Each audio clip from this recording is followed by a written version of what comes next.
So it's going to be really practical.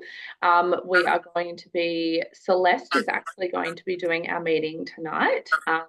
She is obviously like growing her skills and stuff like that, but she's got some, I personally think she's got some really good expertise in a few different areas that would be really good for her to share. And so she's building on her leadership skills and stuff like that. She actually asked if she could do this training, which I think is super great and brave. And so yeah, I'm really excited for us to all hear from her tonight. We're actually going to be going over finding comfort in the no's. So finding comfort in, like rejection, people saying no to us, objections, that sort of thing.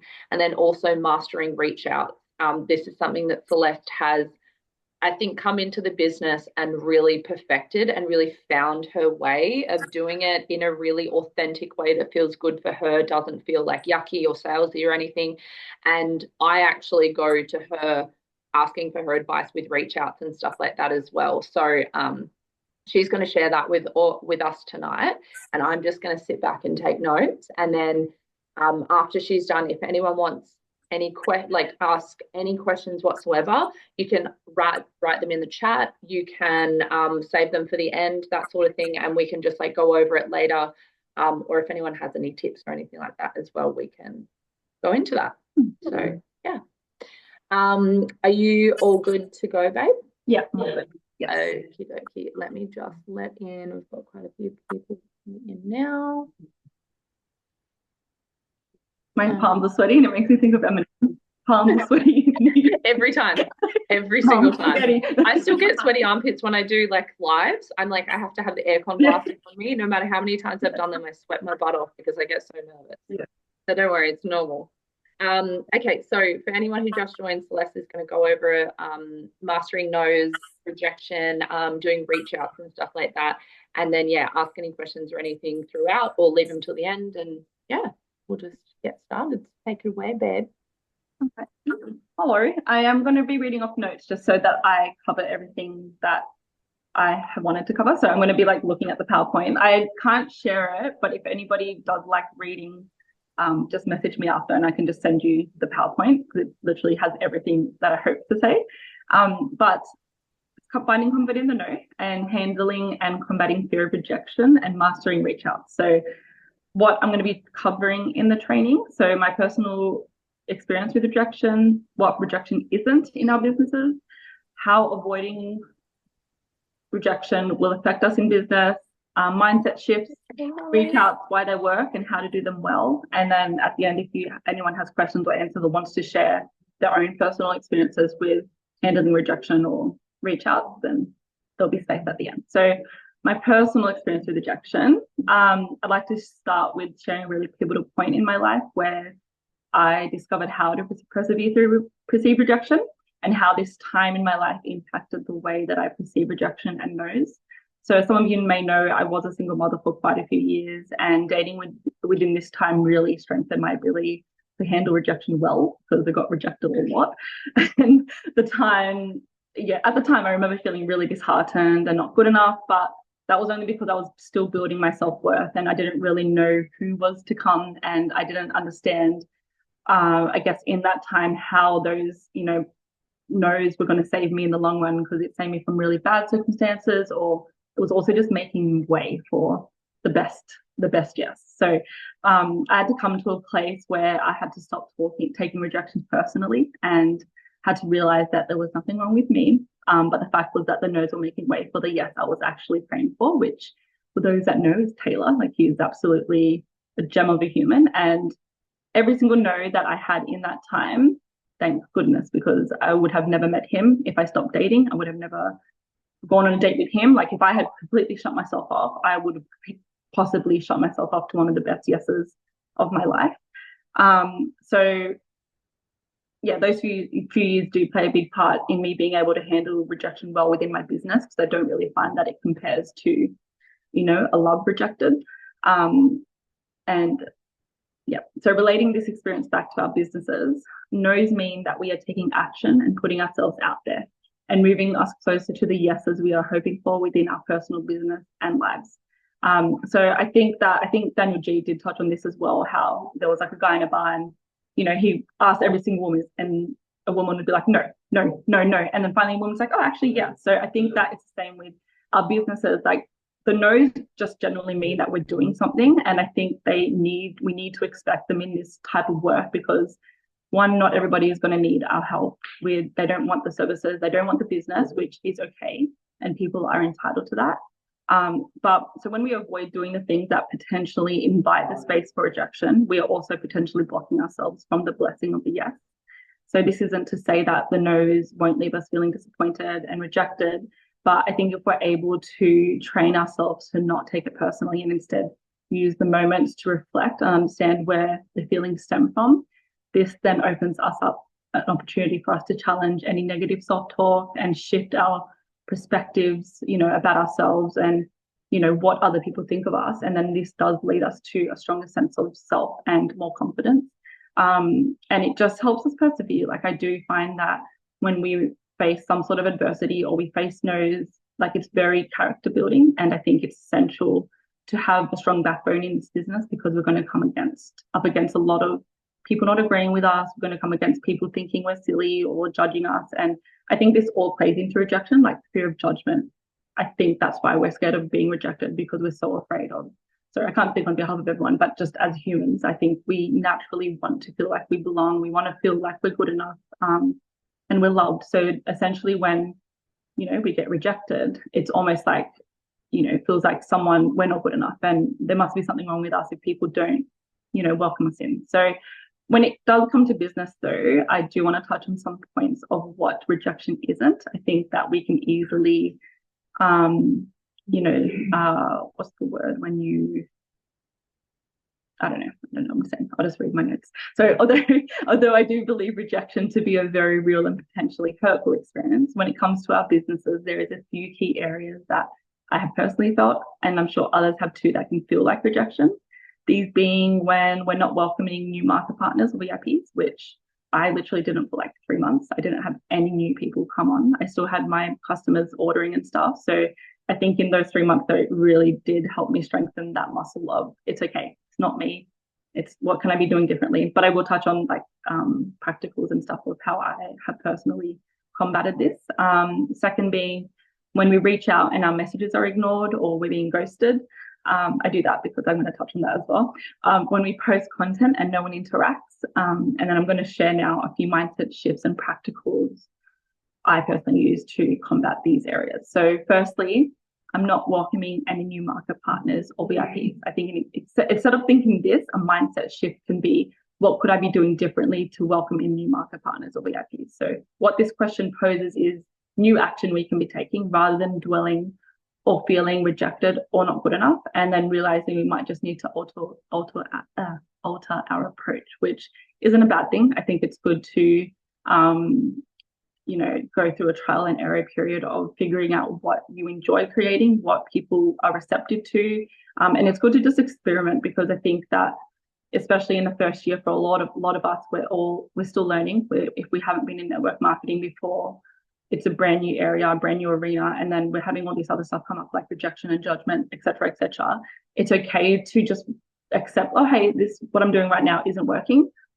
What can I change? Like, what can I do differently? And then just find avenues of, getting inspired. So for example, practicals you can do is just watch a training on attracting new people, or you can go on TikTok or go on Instagram and literally look up content creation and just watch different tutorials and how to make content, how to sell on social media, how to market on social media. Just build yourself with more knowledge so that you can actually then pivot in a different way and just accept like, okay, hey, what I was doing before isn't working.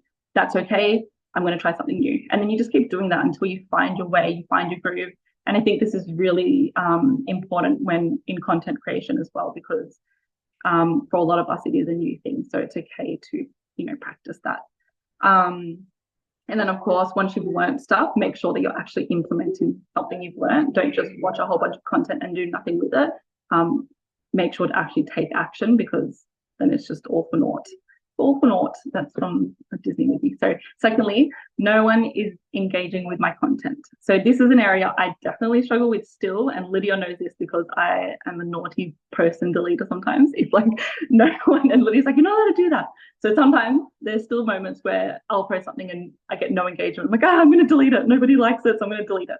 But I am actually challenging myself a bit more where if no one is, liking it, I'm just like, I'm just going to leave it there and I'm going to strengthen that muscle. And it's just almost like exposure therapy. It's just like, all right, I feel rejected. I feel like no one likes me. I feel like my content is crap, but it does actually strengthen that muscle because then on the other side of it, I'm like, oh, I'm actually fine. Like I'm not dead. I'm not sick in hospital. Like I'm fine. People just don't want to like my stuff and that's okay. I like my stuff and, my sister will like my stuff sometimes. And yeah, so what was I going to say now? So something I've also done differently now, so something I've implemented instead of like, no, the people that follow me don't like my stuff. I have now started to say to myself, let me find some new people to connect with that support and encourage content creation. So the ways I do this personally is I will find creators I personally like or I find similar to me that create similar content. Probably not Monate people because then you're just going to get a whole bunch of Monate people that are already in business following you. And I will go to, one of their posts, I'll go to their likes and I will look through their likes and see, look at this person, or I like their page and I will follow them. Because one, the fact that they're liking someone else's content shows that they're actually active on social media. It also shows that they're supportive. So I've been doing this for the last month or two and my following has grown by almost 400 people by doing this. Like I've been doing it daily. But no joke, like my following was at like 900. It's nearly at 1,300 now from doing this. So I don't know what this community is that I found, but they're just a bunch of women that literally just support each other and they comment on each other's content. And even though they might not buy from me, I think that one, it's a confident booster when people are liking your engagement. Two, that's going to get your engagement up, the fact that people are engaging with your content. And three, some of them might later down the road want to buy from me, but also I also find a lot of inspiration from a lot of them because I generally like their pages and I really like what they post. I'm like, this is really cool. I'm actually building a community online. So that's like a little tip that I've been doing. So that's that one. And then the next is, and I think one of the most harder things to, I guess, deal with is they're ignoring or ghosting my messages. So I want to share a personal story around this that really helped me shift my perspective when it comes to not being responded to. So I had someone that I used to work with and we were together all the time, thought that we were quite close. And she had reached out to me and then I responded to her, we were going back and forth, and then she just completely just stopped replying. And for months she didn't reply. Like I'd sent her a few follow-up messages and she just didn't reply to me. And I remember taking that a bit personal. I was like, oh, okay, she could just tell me that she's not interested or blah, blah, blah. Then a few months later, she messaged me back apologizing and let me know she had been battling cancer. And that was like, to me, I'm just like, okay, so that was like a shock value thing. I'm like, I'm not going to assume why someone isn't responding to me anymore because they could literally be battling cancer. She ended up buying from me. She's like, okay, I'm ready to purchase now. So she ended up, getting intent to pay and everything. But I think that this particular situation just really flipped a switch in my head.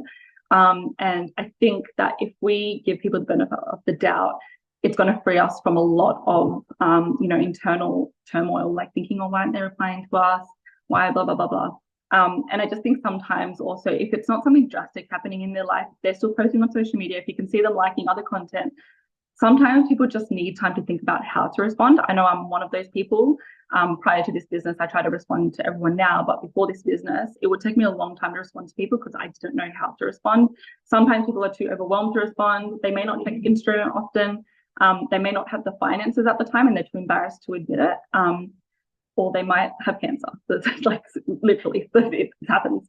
But I think a different narrative to they ghosting me could be, I hope they're doing okay. Maybe they're having a hard time with something or aren't sure how to respond. I'll give them some time and I'll check back in with a different approach. So I think just being a little bit more gentler on ourselves and also on people and not placing that internal obligation on them because no one is obligated to reply to you. No one is obligated to open your messages. Like even a friend, like no one is obligated to do that. We should not expect that from people because it's not fair. So I'm going to go into reach outs now and why I personally think they work and how to do them well. I would definitely start with when I first started Monet and I was watching like one of Chris's partners like do reach out. I'm like, F no, that's so salesy, that's so cringy. I don't want to. And now when I'm like, if I tell anyone, I'm like, just do reach outs, like I feel like I'm swearing at them, but they are good and I think that they can be really powerful. So anyway, I do think that there is a way to do reach outs well, and that comes down to our mindset and approach when it comes to doing them. So I think one very important shift that is needed to effectively do reach outs is not to perceive them as a way to sell or recruit people, but as a way to offer help or opportunity and connect with people.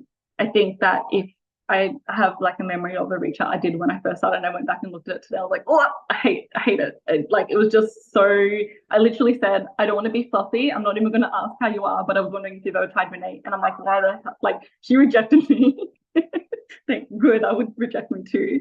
But it was just so, but I have been able to tweak that a bit.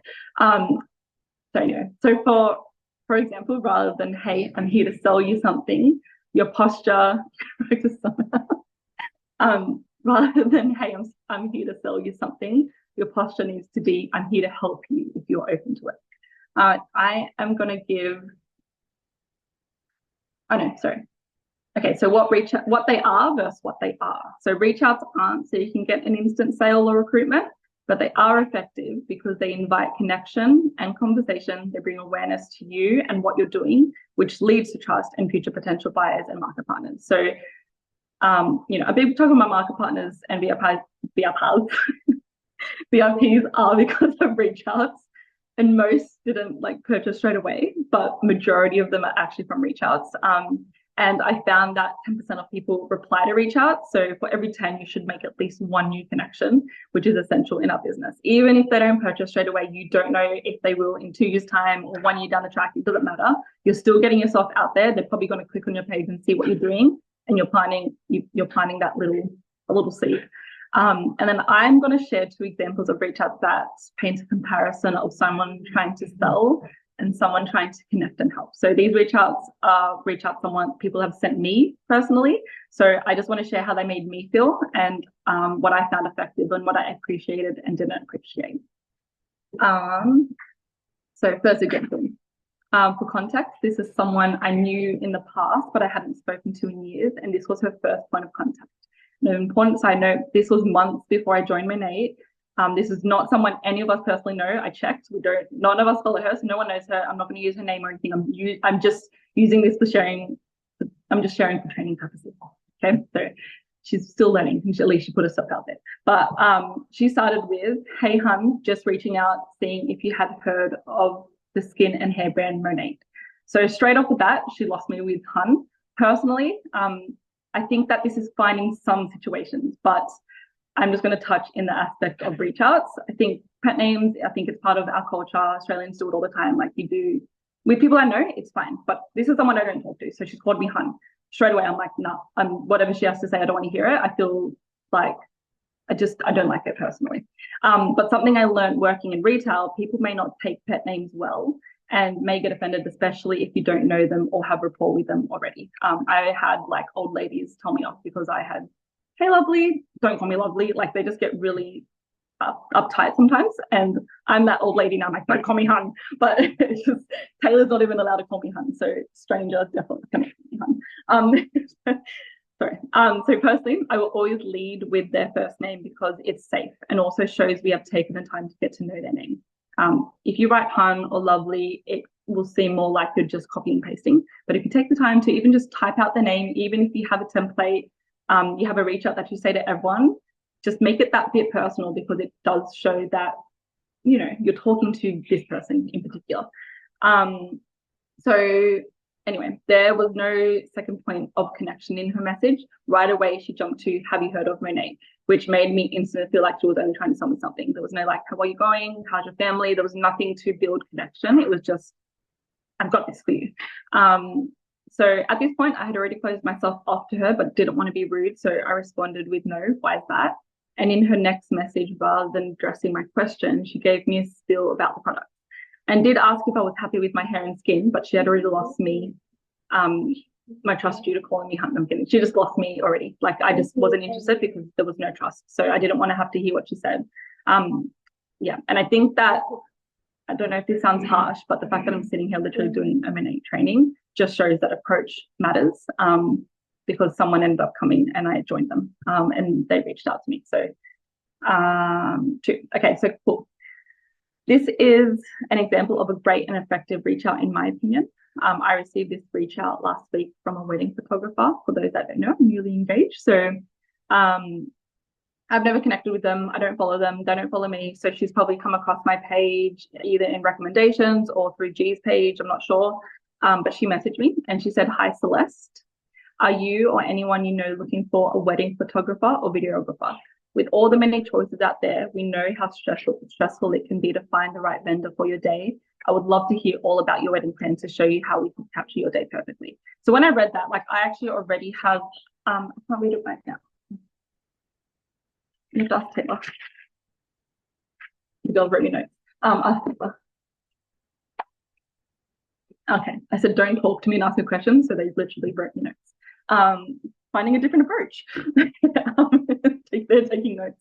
Okay, so anyway, when I received this, like, I actually already have like a dream photographer that I have in mind, but I was like, oh, that's actually a really nice reach out. And I went straight to her page. I'm like, I'm following her straight away. I didn't reply yet, but I looked at her page and it was like a really beautiful landing point. I'm like, oh, she has really nice content.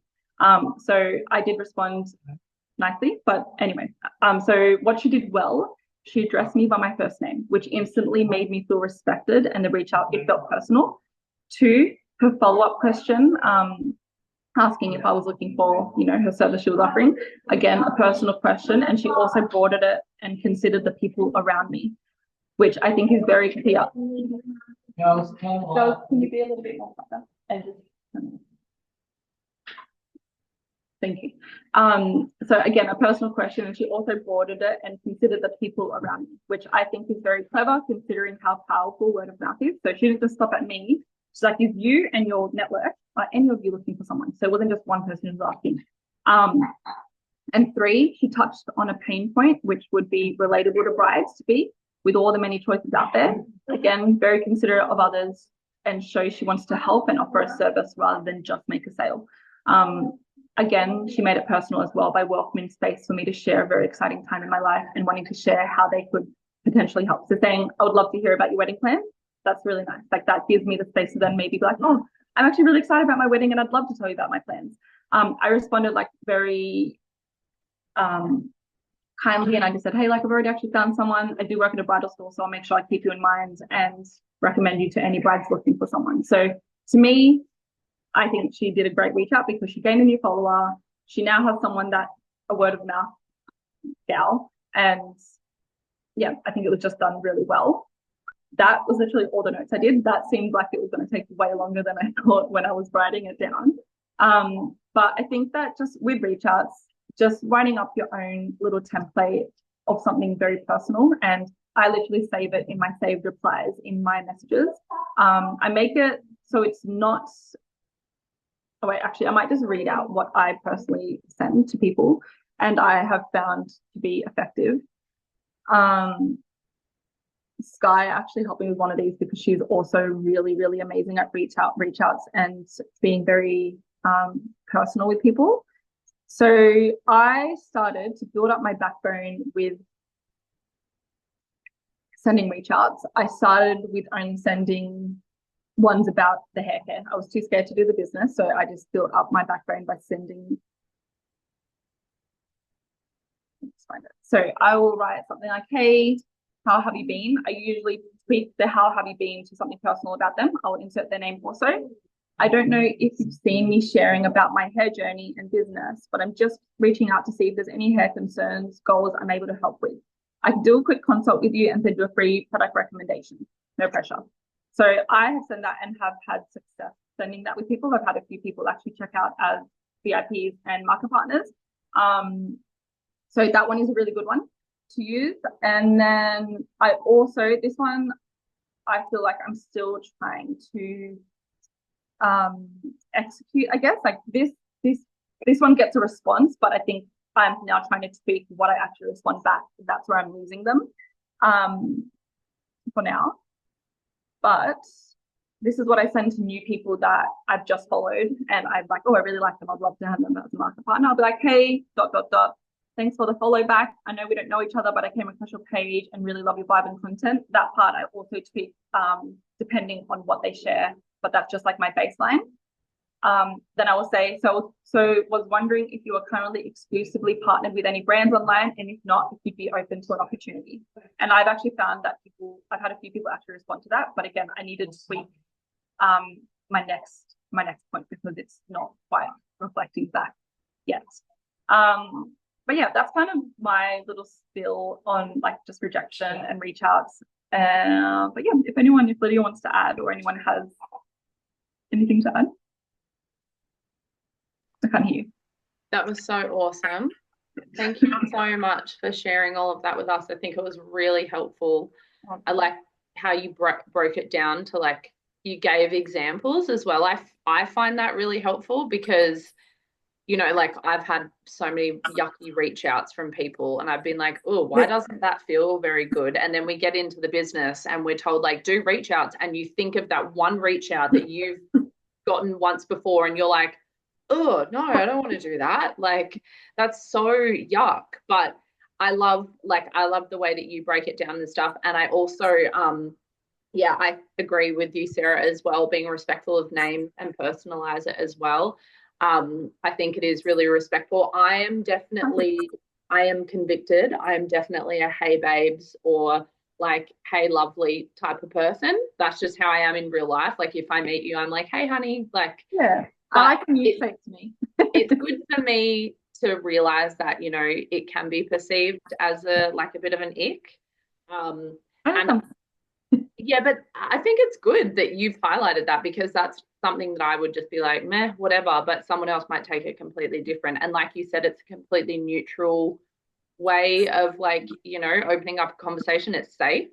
And yeah, so I think that was awesome. I did write a few notes that I was like going to talk about, but now I have to read my note. I really like the reaching out, not reaching out, the connection thing. I think it's really important as well to realize that when you come into this business, you think that all we do is put up reels, content creation, talk to people about their hair, try and get people to sign up. But a really important thing to remember, and even for me, like I have to remember this too, when sometimes I'm like, oh, I feel like I'm working my business, I feel like I'm doing all this. Part of my work is actually, you know, finding people to follow, finding people to bring to my page. Unfortunately, people don't like to hear that's part of our job, because really what we're doing is we are building connections. We are building relationships. We are getting to know new people, because at the end of the day, we are going to exhaust our market eventually. And so we need to find new people to connect with. We need to find new connections and things like that. And whether that be in real life or online, I love how you do that. That's wild, actually, that you have brought in 400 new people. I was calculating today. I'm like, that's actually a lot of women, and a lot of them we've been talking and stuff. Not all of them, and a lot of them don't follow. But I was like, okay, wow, that's cool. Yeah, that's something that I definitely want to implement, and like that can literally take like 5 minutes in a day, you know, and that can be like your 1%. You know, you may not have time to upload a reel that day, or you might not have time to talk about the products or whatever. But if you're making new connections, when you are doing those things, you are planting seeds. And I really love how you said at the start, for the first year of this business, like pretty much the first 12 months of this business, we are just figuring out what we're doing. We're figuring out if we're content creators. We're figuring out if we're entrepreneurs. And, you know, a lot of the time, you know, we don't sign people up for months. Like if you guys think that I do, that's not true, because I will sometimes go like 2-3 months and recruit like one person, you know. So we have seasons of building, we have seasons of just planting seeds, and then we have seasons of reaping, you know. And every single person in this business who's been here for a long time will say the exact same thing, that number one, the first year, I think I posted in the chat, I think it was from Bob Heigl or something the other day, and it was like literally the first year of your business is you just growing and learning and getting confident. And it's getting confident in those reach outs. It's getting confident in the rejection, because a lot of people, when you come into this business, people go, I'm getting rejected, all this stuff is coming up for me. The first year is so much self-development, because you question your work ethic, you question why people aren't talking back to you, you question what you're into and who you are.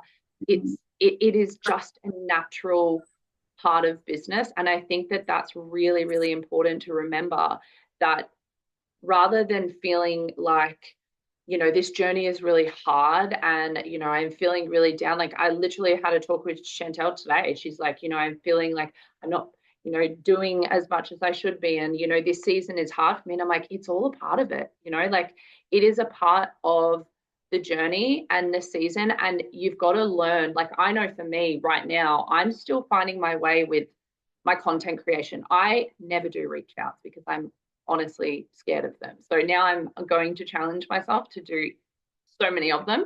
But I'm finding that I'm now telling myself, rather than like, this is hard, I'm like, this is a part of my journey. This is a part of me learning. This is a part of my success story one day, because Ivy Carnegie, like Krista, Jacqueline, all those sorts of girls, we didn't see their first year of them stumbling and falling off the face of the earth for a couple of months and, all that sort of thing. We didn't see that part of their journey. And so it's really important to remember that when it gets hard, or when you're feeling rejected, or when you're feeling like you're not doing enough, this is literally a part of it. It's a part of your character building. This is just character building. That's all it is. So I just want to say thank you so much for like imparting all of your wisdom on us. And does anyone have like any questions whatsoever about any of that? I do, please. I actually want to say two things, Celeste. That was so amazing. I really got a lot out of it, a lot of reminders of things that I already do, but also to go back on. I really loved how you reminded me how different people switch off at different points in the conversation, and yours is a hey hun. Mine wouldn't be, but the other day someone reached out to me to join another business. I don't even know what it is, but they said to me, I love your content. And when they said that to me, I was gone as well, because I know that they were fishing me. And so I think for a brain like mine, if they came towards me like, I love that bridal hair you did, Sarah, and specifically, like, I don't know, like, if they went really specific, I don't think my brain would have turned off as quickly. And so this conversation made me more aware at what point we all turn off at. And so we should have like a whole bunch of tools in our toolbox for different humans, right? That's right. It's just so hard to know which human's going to turn off at which points. But yeah, it's really good to hear that. And then I just wanted to ask you if you could just recap how you got that 400 new followers, please. Okay, so I have this creator that I love, like I love, love, love, love, love her. I went to one of her posts. I went to the likes in that post, and I started there. So I started like following a few of those people, and I don't know if it's just like, and I just hit jackpot with this particular crowd. But I started getting a lot of followers from them. So then I started rather than going to that big creator, I started going to these smaller creators, because they all were like same wavelength as me, like 900 to 1,000 followers.